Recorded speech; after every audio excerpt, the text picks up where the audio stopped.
2024 के लोकसभा चुनाव को लेकर कांग्रेस पार्टी ने अपनी तैयारियां तेज कर दी हैं। कांग्रेस प्रदेश अध्यक्ष करण माहरा ने कहा कि ब्लॉक स्तर पर चुनाव की कमेटी बनाई जाएगी और कार्यकर्ताओं को जिम्मेदारी सौंपी जाएगी। उनका कहना है कि कांग्रेस पार्टी 2024 के लोकसभा चुनाव को लेकर पूरी शिद्दत के साथ काम कर रही है और सबसे पहले ब्लॉक स्तर पर कमेटी का गठन किया जाएगा।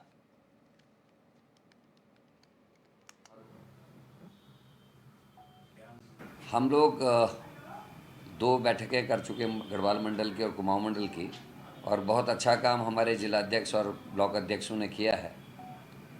हमारे बूथ कांग्रेस कमेटियां बन चुकी हैं। बीएलएस का भी उन्होंने चयन कर लिया है, जिसमें कुछ कागजी कार्रवाई अभी चल रही है। साथ में हम मंडलम की नियुक्ति की प्रोसेस में इस समय हैं। ये हर बूथ और ब्लॉक के बीच की एक इकाई होगी, जिसमें स्थानीय टोपोग्राफी के हिसाब से हम लोग तय कर रहे हैं, कहीं 7 बूथों पे, कहीं 12 बूथों पे एक मंडलम की नियुक्ति हो रही है। और ये एक नया संगठन कांग्रेस के अंदर हल्के हल्के से डेवलप हो रहा है, जिसका आने वाले समय में पार्टी को बहुत लाभ होगा। और हमारे संवाददाता रोहित विक्रम सिंह हमारे साथ न्यूज रूम से लाइव जुड़ चुके हैं। रोहित, जानकारी चाहेंगे 2024 में लोकसभा चुनाव होने हैं, उसको लेकर कांग्रेस की क्या तैयारियां हैं, क्योंकि भारतीय जनता पार्टी से बहुत पीछे कांग्रेस चल रही है। बिल्कुल दिव्या, ये बात किसी से छिपी नहीं है कि चुनावी तैयारियों की दृष्टि से कांग्रेस काफ़ी पीछे है। अगर हम बात करें इसी वर्ष की, अगर हम बात करें, हालांकि 2 महाधिवेशन कांग्रेस के हो चुके हैं, एक छत्तीसगढ़ की राजधानी रायपुर में और जयपुर में एक अधिवेशन हो चुका है, और हाल फिलहाल में कांग्रेस वर्किंग कमेटी की भी बैठक हुई है। और इसके बीच में 4 घंटे की मैराथन बैठक जो है उत्तराखंड कांग्रेस के नेताओं के साथ, कांग्रेस के पूर्व राष्ट्रीय अध्यक्ष राहुल गांधी, वर्तमान राष्ट्रीय अध्यक्ष मल्लिकार्जुन खड़गे, राष्ट्रीय महासचिव के.सी. वेणुगोपाल, प्रदेश प्रभारी देवेंद्र यादव, इन तमाम नेताओं की करीब 4 घंटे बैठक चली थी दिल्ली में, जिसमें यह तय किया गया था कि आने वाले समय में कांग्रेस के बड़े लीडर्स उत्तराखंड का रुख करेंगे और ख़ास तौर पर अग्निवीर योजना को लेकर जनता के बीच कांग्रेस नेता राहुल गांधी जाएंगे, जो 10 दिन के प्रवास पर उत्तराखंड रहेंगे। हालांकि ज़ोर शोर से इसका ऐलान भी किया गया 1 महीने पहले कांग्रेस के प्रदेश मुख्यालय में, लेकिन अब तक ये तय नहीं हो पाया कि राहुल गांधी कब आएंगे। शेड्यूल भी तय नहीं हुआ। भारत जोड़ो यात्रा के तहत 10 दिन का पड़ाव उत्तराखंड का था, लेकिन अभी तक कोई चीज़ें या फिर कोई शेड्यूल जो है भी सुनिश्चित नहीं हुआ है। एक तो इस चीज़ पे कांग्रेस पीछे है। दूसरी, अगर हम बात करें तो हालांकि गढ़वाल मंडल की और कुमाऊं मंडल की बैठकें हो चुकी हैं, सभी जिला अध्यक्षों को, ब्लॉक अध्यक्षों की नियुक्ति हो चुकी है, बूथ कमेटियों का गठन हो चुका है, और इसके साथ ही जो तमाम मंडलम की नियुक्ति होनी है, एक नई प्रक्रिया जो है कांग्रेस के भीतर ये डेवलप की जा रही है।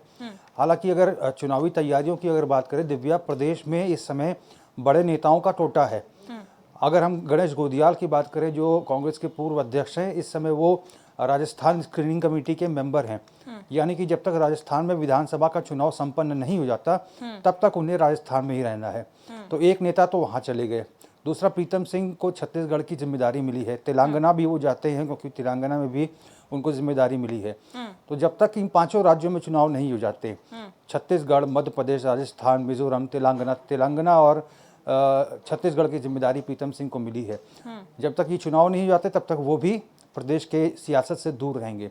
कुल मिला के पूर्व सीएम हरीश रावत है, जो कभी कभी मौन व्रत या मौन उपवास पे नजर आते हैं, और प्रदेश अध्यक्ष करण माहरा भी प्रदेश के भ्रमण पर अमूमन रहते हैं। यानी कि राजधानी में कुल मिलाकर नेताओं का टोटा है जमकर। पूर्व राज्यसभा सांसद प्रदीप टमटा की अगर बात करें तो वो कहीं नज़र नहीं आ रहे हैं, ना उनके बयान आते हैं, ना उनके कोई खबर आती है, ना ही वो राजधानी में आते हैं, ना ही पीसीसी दफ्तर में आते हैं। सूरवीर सजवाण, जिनको अहम जिम्मेदारी लोकसभा चुनाव को लेकर मिली है, वो भी नज़र नहीं आते, पूर्व कैबिनेट मंत्री रह चुके हैं। नव प्रभात, जो कि अनुशासन समिति के अध्यक्ष हैं, उनको भी अहम जिम्मेदारी है, लेकिन वो भी नज़र नहीं आते। मनीष खंडूरी, पूर्व सीएम बीसी खंडूरी के बेटे हैं, लेकिन कभी कभी बयानबाजी को लेकर सुर्खियों में आते हैं, लेकिन 1-2 महीने के लिए, 3 महीने के लिए बिल्कुल गायब हो जाते हैं। तो ये समस्याएं जो है कांग्रेस के भीतर हैं, क्योंकि नेताओं का अभाव है। अब चूंकि 2024 का लोकसभा चुनाव है, इन तमाम नेताओं को सक्रिय हो जाना चाहिए। हालांकि 10 नेताओं को अहम जिम्मेदारियां दी गई हैं, पूर्व सीएम हरीश रावत को और नवप्रभात को, जो पूर्व कैबिनेट मंत्री हैं, वर्तमान में अनुशासन समिति के अध्यक्ष हैं, इनको हरिद्वार लोकसभा की जिम्मेदारी मिली है। प्रीतम सिंह जो कि पूर्व प्रदेश अध्यक्ष हैं रह चुके हैं, और इसके साथ ही सुरवीर सिंह सिजवाड़ा पूर्व कैबिनेट मंत्री, इनको टिहरी की जिम्मेदारी मिली है। पौड़ी की जिम्मेदारी मिली है पूर्व प्रदेश अध्यक्ष गणेश गोदियाल को और मनीष खंडूरी को। अल्मोड़ा की जिम्मेदारी मिली है उपनेता प्रतिपक्ष भुवन कापड़ी को और प्रदीप टमटा को। नैनीताल कॉन्स्टिट्यूंसी की जिम्मेदारी मिली है पूर्व नेता प्रतिपक्ष यशपाल आर्य को। और 10वें नेता के रूप में कांग्रेस के प्रदेश अध्यक्ष करण महारा रहेंगे, जो 5 लोकसभा सीटों पर भ्रमण करेंगे। तो कुल मिलाकर समझा जाए कि ना तो अभी शेड्यूल कोई तय है राहुल गांधी का आने का, बड़े नेताओं को भी न्योता दिया गया था, राष्ट्रीय अध्यक्ष मल्लिकार्जुन खड़गे, केसी वेणुगोपाल, इनका भी कुछ पता नहीं है, आश्वासन भले ही दिया इन्होंने, लेकिन ये नेता भी फिलहाल इनकी आने की कोई संभावना नहीं है। प्रदेश के बड़े नेता जो हैं उनकी ड्यूटी विधानसभा चुनाव में लगा दी गई है। कुछ नेता ऐसे हैं जो बंद कमरे तक ही सीमित हैं, गाहे बगाहे 2 महीने 3 महीने में पीसीसी में नजर आ जाते हैं। तो कांग्रेस की हालत इस समय बेहद पतली है। और इसके उलट भारतीय जनता पार्टी की अगर हम बात करें तो अब 2 महीने के अगर दौरों की अगर हम बात करें तो जो राष्ट्रीय संगठन महामंत्री हैं BL संतोष, उनकी कोर कमेटी की बैठक होती है, 2 दिन उत्तराखंड में रहते हैं। और बीजेपी के राष्ट्रीय अध्यक्ष JP नड्डा की कोर ग्रुप की बैठक में वो शिरकत करते हैं। धर्मेंद्र प्रधान जब लोकसभा सीट के सम्मेलन हो रहे थे तो टिहरी लोकसभा सीट के सम्मेलन में 11 सितंबर को वो देहरादून में थे। 5 लोकसभा सीटों पर सम्मेलन बीजेपी के हो चुके हैं। इसके साथ ही गृह मंत्री अमित शाह भी उत्तराखंड का दौरा कर चुके हैं।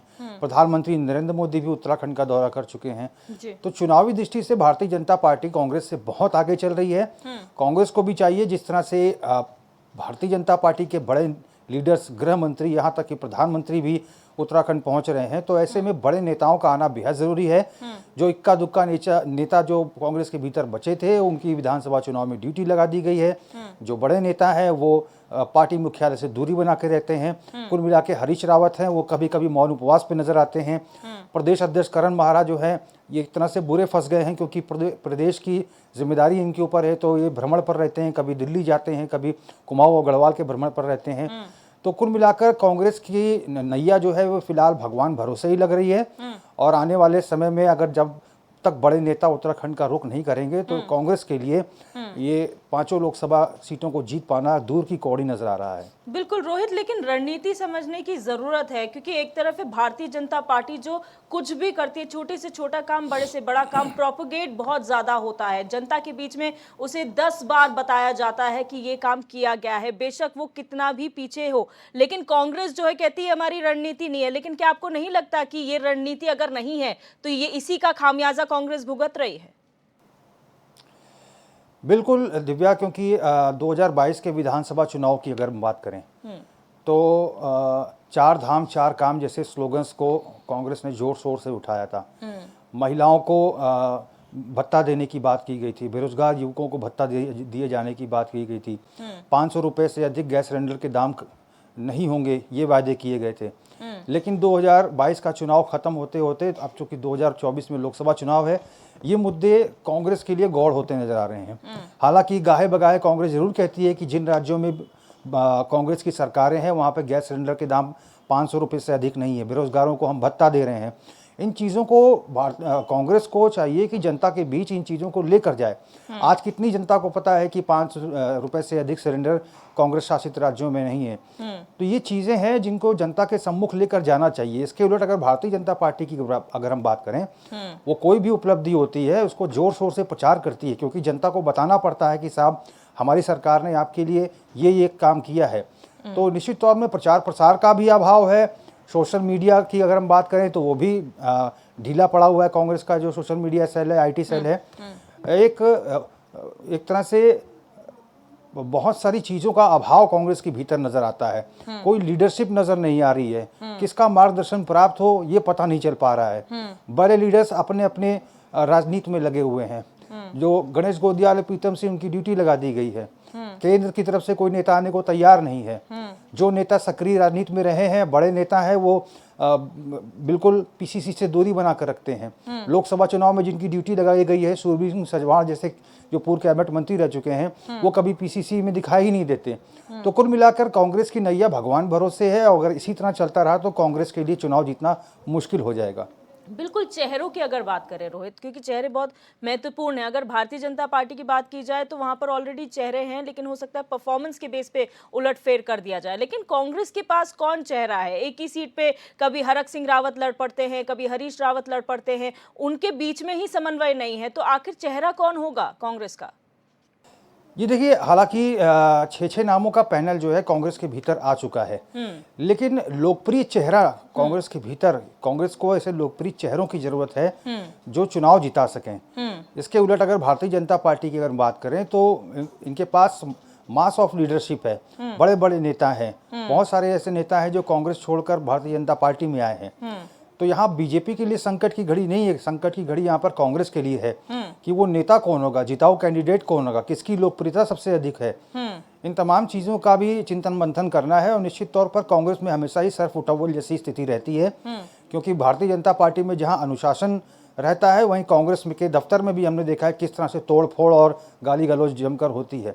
तो यहाँ पर तमाम चीज़ों को कांग्रेस को मैनेज करके चलना पड़ेगा, तभी चुनाव जीता जा सकता है। जी बिल्कुल रोहित, और यहाँ पर जिस तरह से केंद्र नेतृत्व की बात की जा रही है, और ये बैक एंड में ये खबर आ रही है कि राहुल गांधी का शेड्यूल पूरा तय है, लेकिन क्यों नहीं आ रहे, क्या वजह है? क्योंकि आपको याद होगा कि यहाँ पर निशंक ने गांधी परिवार को इन्विटेशन दिया कि आप हरिद्वार से आकर चुनाव लड़िए, उसका भी कोई जो है रिएक्शन हमें देखने को नहीं मिला केंद्र नेतृत्व की तरफ से। तो आखिर केंद्र कहाँ गायब है और क्यों उत्तराखंड की ओर ध्यान नहीं दिया जा रहा है?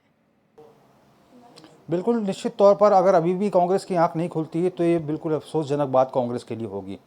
कांग्रेस को देखना चाहिए कि गृह मंत्री आ रहे हैं, प्रधानमंत्री आ रहे हैं, राष्ट्रीय अध्यक्ष बीजेपी के आ रहे हैं, संगठन के महामंत्री आ रहे हैं, राष्ट्रीय संयुक्त महासचिव संगठक बी सतीश ने भी दौरा कर लिया है। तो आप सोचिए, संगठन के लिहाज से और सरकार के लिहाज से, संगठन और सरकार पैरेलल चल रही है।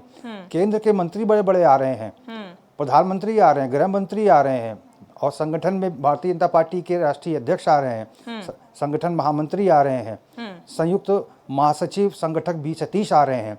तो सरकार और संगठन में तालमेल बैठाने के लिए बीजेपी के भीतर लगातार प्रयास हो रहा है, और निश्चित तौर पर कैंडिडेट्स के चयन को लेकर भी बीजेपी में बहुत एक्सरसाइज हो चुकी होगी। अब कांग्रेस की तुलना में भारतीय जनता पार्टी निश्चित तौर पर ऐसे कैंडिडेट को उतारेगी जो चुनाव जिता सके। बिल्कुल रोहित, बहुत शुक्रिया हमारे साथ जुड़ने के लिए और तमाम जानकारी साझा करने के लिए।